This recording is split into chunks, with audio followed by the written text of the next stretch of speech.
Halo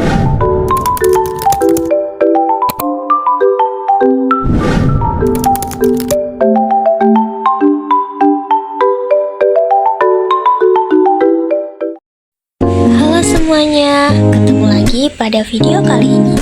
Hari ini kita akan membahas tentang kerusakan lingkungan. Mari kita masuk ke dalam pembahasan. Dampak kerusakan lingkungan merupakan ancaman bagi masa depan kita. Lingkungan yang sehat adalah kunci untuk kehidupan yang berkelanjutan. Namun, berbagai aktivitas manusia telah menyebabkan kerusakan lingkungan yang luas dan berdampak negatif terhadap planet kita. Dari polusi udara dan air hingga degradasi tanah, kita menghadapi tantangan yang serius yang mengancam kesehatan manusia dan kelestarian alam. Memahami dampak kerusakan lingkungan dan mencari solusi adalah langkah penting untuk menjaga bumi kita untuk generasi yang mendatang. Penyebab kerusakan lingkungan, faktor yang memicu ancaman. Yang pertama,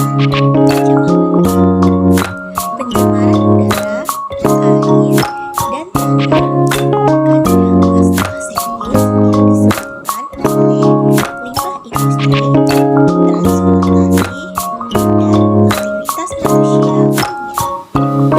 Racun dan polutan ini mengancam kesehatan manusia dan ekosistem. Yang kedua, deforestasi, pembukaan tanah atau lahan hutan untuk pertanian, pertambangan, dan pembangunan menyebabkan hilangnya habitat alami dan memicu perubahan iklim. Selanjutnya, penggunaan sumber daya yang tidak berkelanjutan. Penggunaan berlebihan sumber daya alam seperti air, tanah, dan energi tanpa mempertimbangkan kemampuan regenerasi dapat menyebabkan kerusakan lingkungan dan kelangkaan. Selanjutnya, penambangan dan eksploitasi.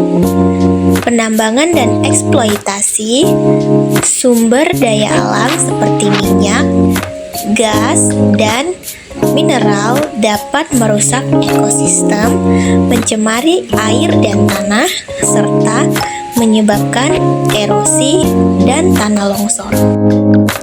Polusi udara dan dampaknya, ancaman bagi kesehatan dan lingkungan. Yang pertama, penyakit pernapasan. Polusi udara dapat menyebabkan berbagai masalah pernapasan seperti asma, bronkitis, dan pneumonia. Partikel halus yang dihirup dapat mengiritasi paru-paru dan memperburuk kondisi pernapasan yang sudah ada. Selanjutnya, penyakit jantung. Polusi udara dapat meningkatkan risiko penyakit jantung, termasuk serangan jantung dan stroke. Partikel halus dapat masuk ke aliran darah dan menyebabkan penyempitan pembuluh darah, mengakibatkan tekanan darah tinggi dan kerusakan jantung. Selanjutnya, kanker. Beberapa studi telah mengaitkan paparan polusi udara dengan meningkatkan risiko kanker paru-paru dan kanker lainnya. Senyawa beracun dalam polusi udara dapat merusak DNA dan menyebabkan pertumbuhan sel kanker. Yang terakhir, dampak lingkungan. Polusi udara menyebabkan hujan asam yang dapat merusak hutan dan ekosistem air. Polusi udara juga berkontribusi pada perubahan iklim melalui peningkatan efek rumah kaca. Pencemaran air dan konsekuensinya. Ancaman terhadap kehidupan. Sumber pencemaran air. Pencemaran air dapat berasal dari berbagai sumber, termasuk limbah industri yang dibuang ke sungai dan laut, penggunaan pestisida dan pupuk kimia dalam pertanian, dan pembuangan limbah rumah tangga yang tidak diolah. Konsekuensi pencemaran air. Pencemaran air memiliki dampak buruk bagi kesehatan manusia, ekosistem, dan ekonomi. Air yang tercemar dapat menyebabkan berbagai penyakit seperti diare, kolera, dan tifus yang dapat mengancam kesehatan manusia, terutama bagi anak-anak dan kelompok rentan. Aktivitas pertambangan juga dapat mencemari air dengan melepaskan logam berat dan bahan kimia berbahaya, penggunaan plastik yang berlebihan, dan pengelolaan sampah yang buruk juga berkontribusi pada pencemaran air karena sampah plastik tidak terurai dan dapat mencemari ekosistem. Pencemaran air juga dapat merusak ekosistem air, membunuh ikan, dan mengganggu rantai makanan. Ekosistem air yang tercemar dapat berdampak pada industri perikanan, pariwisata, dan ekonomi lainnya. Degradasi tanah dan hilangnya biodiversitas ancaman terhadap kehidupan. Yang pertama, erosi. Hujan deras dan angin dapat mengikis lapisan tanah yang subur, sehingga tanah menjadi tidak produktif dan rentan terhadap longsor. Yang kedua, peningkatan salinitas. Penumpukan garam di tanah dapat menyebabkan kerusakan tanaman dan mengurangi produktivitas tanah, terutama di daerah kering dan semi kering. Selanjutnya, polusi tanah. Limbah industri, pestisida, dan pupuk kimia dapat mencemari tanah dan meracuni kehidupan di dalamnya, mengganggu ekosistem dan kesehatan manusia. Yang terakhir, hilangnya biodiversitas.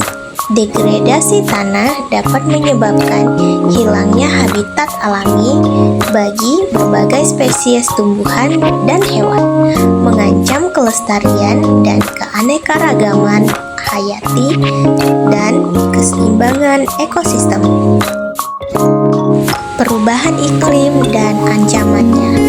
Tantangan global yang mendesak. Yang pertama, emisi gas rumah kaca. Peningkatan emisi gas rumah kaca seperti karbon dioksida atau CO2, metana, CH4, dan dinitrogen oksida N2O. Akibat pembakaran bahan bakar fosil, deforestasi, dan aktivitas manusia lainnya. Kedua, perubahan iklim. Perubahan iklim menyebabkan peningkatan frekuensi dan intensitas peristiwa cuaca ekstrim seperti banjir, kekeringan, gelombang panas, dan badai. Dampaknya dapat merugikan ekonomi, infrastruktur, dan kehidupan manusia. Selanjutnya, kehilangan biodiversitas. Perubahan iklim dapat menyebabkan perubahan habitat dan ekosistem, mengancam kelestarian keanekaragaman hayati dan keseimbangan alam. Beberapa spesies tumbuhan dan hewan dapat terancam punah akibat perubahan iklim. Solusi untuk memperbaiki lingkungan menuju masa depan yang berkelanjutan.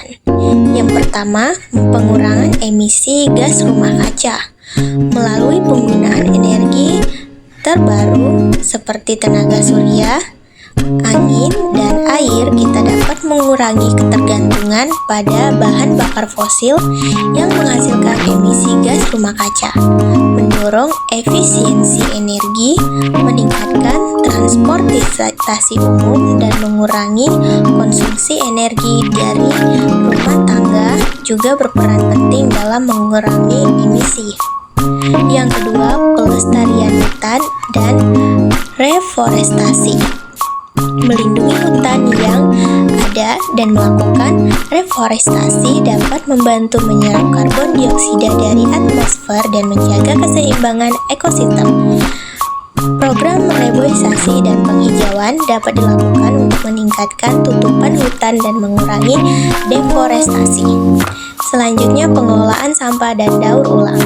Menerapkan prinsip reduce, reuse, dan release atau 3R dalam kehidupan sehari-hari dapat mengurangi volume sampah yang dibuang ke lingkungan.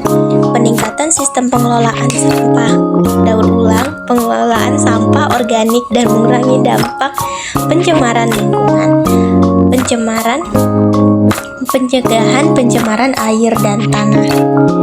Menerapkan teknologi ramah lingkungan dalam industri, pertanian, dan rumah tangga dapat mengurangi pencemaran air dan tanah. Peningkatan sistem pengelolaan limbah, penggunaan pestisida dan pupuk organik, dan pengelolaan air yang berkelanjutan dapat mencegah kerusakan lingkungan. Baik, sekian video kita pada kali ini. Terima kasih sudah menonton dan selamat bertemu di video-video berikutnya.